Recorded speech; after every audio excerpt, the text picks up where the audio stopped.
Cheers. Hey guys, what's up? It's Megan and Carly. Welcome back to my channel. We're drinking some energy drinks. We like getting a little hypomanic. No, I'm just kidding. Seriously. We're going to talk about relationships, and today we're going to focus on dating and having bipolar disorder. So it's a fun one. Yeah. I'm married, so I'm not really like dating anymore, but so we're gonna talk to Carly about what it's like to date and have a mental illness. So what is it like out there, man? I haven't been out there in years. 9 years. It is hard. It's really hard. I wouldn't say, I'm not really ashamed of having bipolar, but it's definitely a conversation of topic when you start getting serious with someone and you never know how they're gonna react. Yeah, I wouldn't know how soon you should tell them. Like, do you tell them on like the third date, after a month, after a year? I don't know. I mean, they'll probably figure it out pretty quick if it's getting serious. Yeah, I think when I was younger, I just would avoid it. I would not tell them. I was too ashamed. But now if I start dating someone, I care less about telling them, because if they don't respond in a good way, obviously it's not going to work out. It ain't your man. Yeah, and so I'll tell them pretty early on, and usually when you're dating, you're manic or hypomanic. So when I tell people, or people that I have dated before, and I tell them, hey, I just want to let you know, I have bipolar, this is what it is, blah, blah, blah, blah, blah. I feel like they don't really take me seriously because I'm in such like a manic or hypomanic state, because that's when I'm dating people. I'm not dating people when I'm depressed and can't get out of bed. Right. So I've had a lot of good responses initially. They'd be like, oh, okay, what is that like? And then I explain it to them. They look at you like this. Are they all like some freaked their out, eyes get all scared? wide. I've actually had pretty positive reactions initially. They just look at me and be like, well, you don't seem bipolar, which is another statement that I hate people making. But, inevitably I'm going to get into those low points, and that's when they usually leave and can't take it. So I feel like a lot of times they'll be supportive at first, and because I'm in like a fun episode, but right when I hit bottom, they can't take it and they want to leave. It takes a really strong man to be with a girl that has bipolar disorder, and vice versa. When I get Brian back on some videos, I'll ask him what it's like to date for him, being a man having bipolar disorder and dating girls and seeing how that goes. I'm very blessed that my husband has stood by me through everything I've been through. He could have easily hit the road on me a long time ago, but he loves me and takes me for better, for worse. He took our wedding vows very seriously, so I feel really blessed for that. Back when I met my husband, they didn't even have Tinder and online dating and all this kind of stuff. So I think dating in general, even if you don't have a mental illness, seems like it would be a challenge. But I think it's about educating people and people knowing about mental illness, and I think that's really important. Telling your man, yo, this is bipolar disorder, this is what it looks like, this is what an episode is. It's a good way to weed shitty guys out for quick, sure. And it's nerve-wracking at first if you've never, if you're dating and you've never really told anyone. I encourage you to do it. There's nothing to be ashamed of, and that way you know right away if they're going to be the right ones or not. But also you kind of have to feel out their vibe to know if they're sincere or not. Like, oh yeah, that's cool, but then when you hit your swings,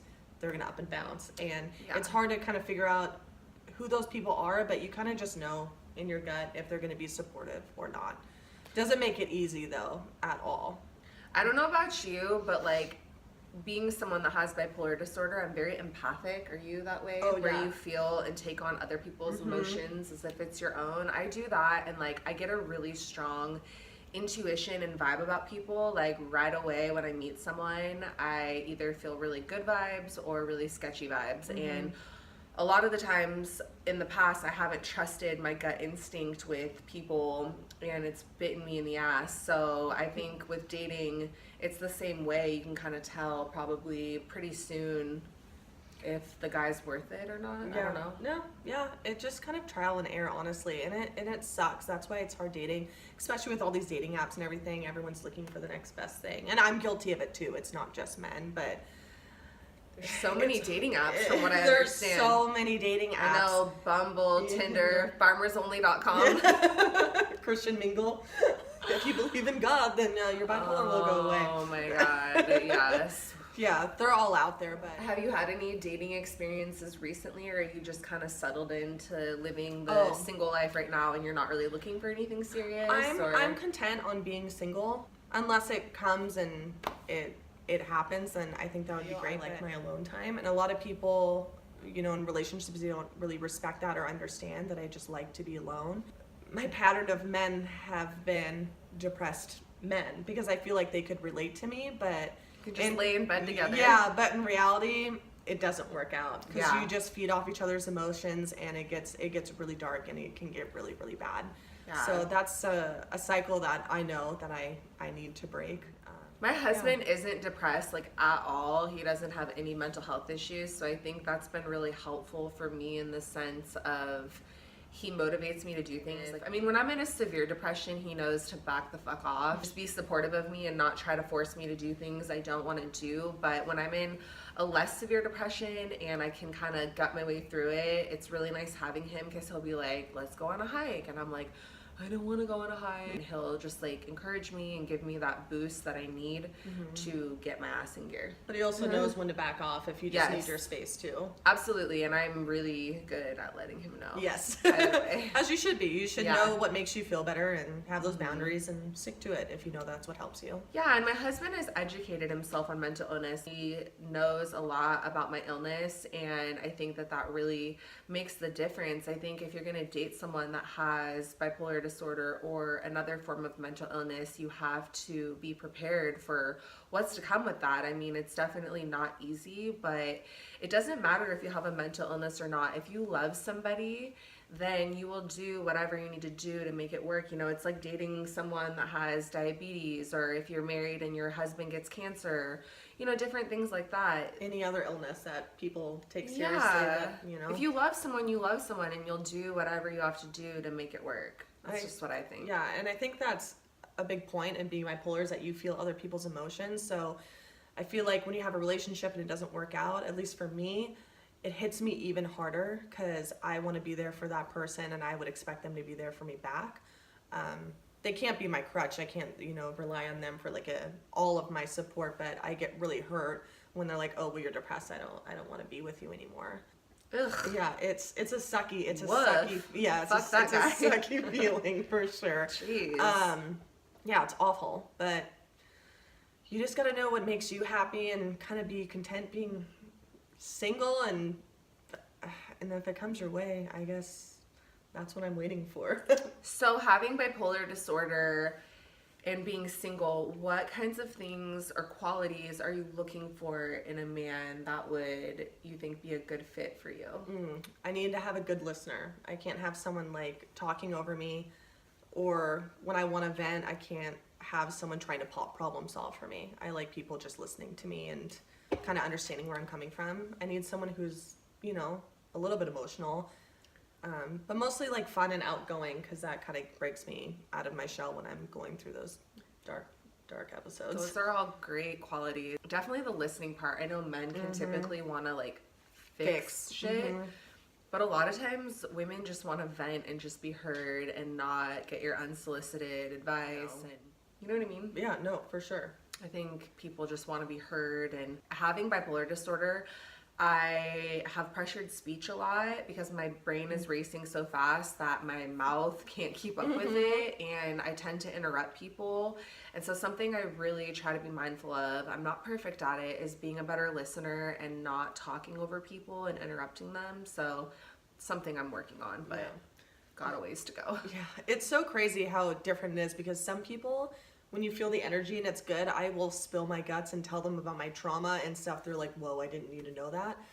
But other people that I've known for like a long time who I don't feel that same energy with, I feel like I know everything about them and they know nothing about me because I just don't like talking about myself. Yeah, I think you just need to be comfortable. And I think it's really important to, you know, share your story, but be cautious of who you're around, because not everyone is a good person. Not everyone has the best intentions. I know. I guess the best advice I could give everyone is just, if you're comfortable, I would tell them sooner rather than later, because then that way you don't waste your time. And it's scary for sure, but it is what it is. At what point would you bring it up, and like where, and like what would you say? I have a thing that I do, and I just find it the easiest for me. If we've been on a few dates and a relationship, Things are getting pretty serious. yeah, I will. This is my dirty little secret. Oh my gosh, I will, because I have my medication in my purse with me at all times, and I'll conveniently like leave my purse open so they see it, and people are curious. They're like, "What is that for?" And I'll be like, "Oh, actually, I have bipolar. This is my I'm crazy. Yeah, No, I'm yeah. just kidding. These are my crazy pills. No, but I'll leave it open, and people are curious, and they'll ask me like, "What is that for?" And I'm like, "Oh, I have bipolar." And that's usually how I break the ice. Wow, I've done I that like like that. 2 or 3 times, but that Wow. way it's not really up to me to say it. They're kind of curious and ask about it, and then it starts kind of like a dialogue about it. Wow, that's really than, good. Yeah, rather than like sitting down in a restaurant and being like, all right. You like subtly like knock your purse over, Yeah, like oops, my pills. and your pills like fly out. Yeah, that's good. I like that. Yeah, I have done that before, and it's worked. Well, every time. The relationships might have, but telling them about the bipolar has worked every single time. It's scary, but you would be surprised. Like people are more supportive than you think they're gonna be. Yeah, you get surprised. I feel like more often than not. Yeah. Thank you guys for watching this video about dating and bipolar disorder. I think we got some good Yeah. tips. I learned some stuff. Yeah, I like what you said about the pills Yeah, I know. falling out your And purse. if you guys have any like questions or have any feedback of like how your partner that you were bipolar when you first started dating, let us know, because I'm curious. Now you know my trick. I want to know your guys's too. Absolutely. Yeah. I will link my Instagram and Carly's Instagram below. If you're single and ready to mingle and have a question about dating and want to ask Carly, go ahead and hit her up on Instagram. And if you're new to my channel, please subscribe and give this video a thumbs up. And we will see you in our next video. Yeah. Okay, bye. Bye.